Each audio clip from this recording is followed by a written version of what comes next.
My name's Louis, and I head up the AI and innovation team at WildTech, and I'm really excited to show you the next version of BuildBot, aptly named BuildBot 2.0, and a huge upgrade on the first version. The biggest difference between the two is that we've increased the accuracy by adding a multimodal approach in identifying objects, etc., on the document, and also trying to build a little bit more logic take into account many different versions of the different types of drawings and that builders would send over. So in short, what it does is it performs what's called a sales takeoff. It looks at a specific diagram. So let me just actually share that with you so you can see what I'm looking at. It will have a look at an architectural drawing. All right, and this has multiple different pages on it, and a salesperson would typically have to go and find the necessary page to look at to get the information that they need to do to perform a sales takeoff. In this instance, we're looking at windows and doors, and you can see from the floor plan that there'll be a whole lot of windows and doors here. All right, they would have to mark these and identify potentially the code or the type of product that is against these windows and doors. All right, and they'll have to make a list of all of those, note it down, and then associate with their product set that they've got to try and create a bill of materials to quote against for that work. All right, so what we're going to do is I'm going to get my agentic solution here to go and do that for us. So I'm just going to drag that drawing on here. It's going to ingest it. All right, and you can see it's building in a workflow. All right, so it's obviously registering the document to say it hasn't done it before. It's doing an image extraction, and you can see it working over here. At the same time, it's performing a page classification. So it's looking through all the different pages and trying to find, okay, where's the floor plan, where's the elevation views, and trying to pull out of this whole big document which pages is actually quite necessary for it to work with. All right.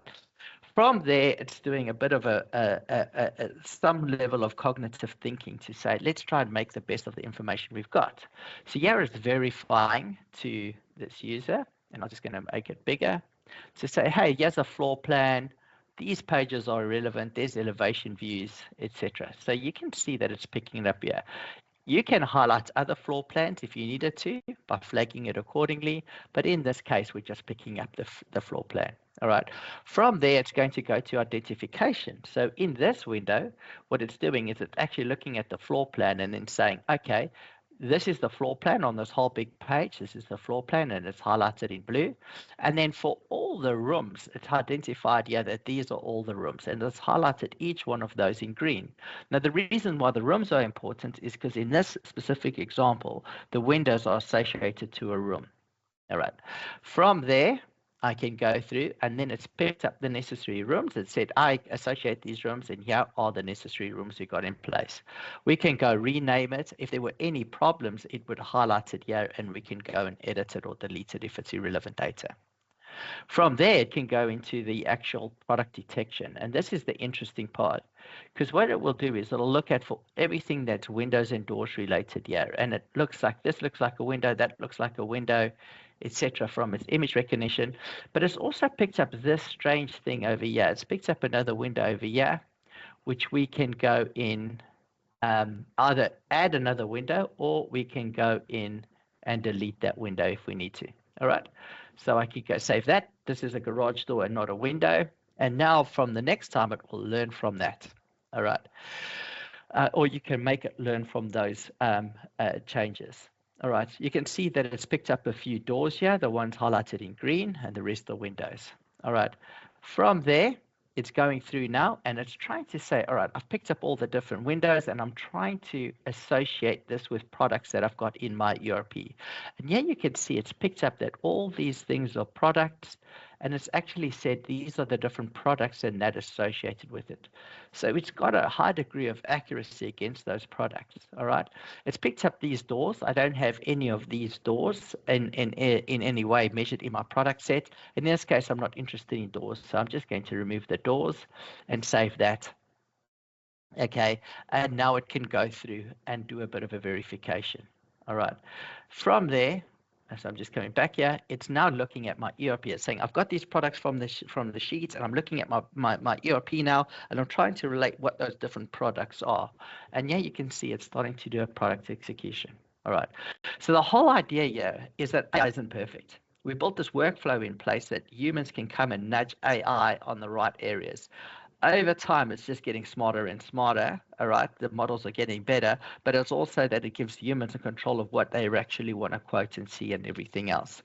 So we've removed the black box idea and put in the specific workflow that can go through and replicate the cognitive thinking of your sales team or technical team in doing or performing a sales takeoff. All right.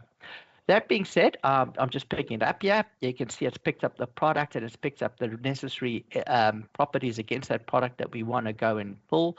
In this case, you can see its product name, the code, the height, the width, the color, and a bit of the energy rating there. And you can see it's highlighted on this page. From there, you can go download, and I'm just going to download this document. I'll put it on my desktop there quickly. And what you can see is from this document, it creates a report. Now, this report is highly customizable. You can make it look exactly how you want it to appear. In this case, we just put the raw information on. You can put a full text spec down. We can even relate it or pull up specific pricing once we've got the product listing correct and all that stuff. We can extend this workflow to account for that, for any product pricing, etc., that you may need, or any manipulation that you want to. And then we can also flesh this up with the necessary terms and conditions, add product pictures, etc., that would be useful to your organization. All right, guys, I hope you enjoyed the video. Thank you a lot for your time, and yeah, looking forward to hearing from you in the not too distant future.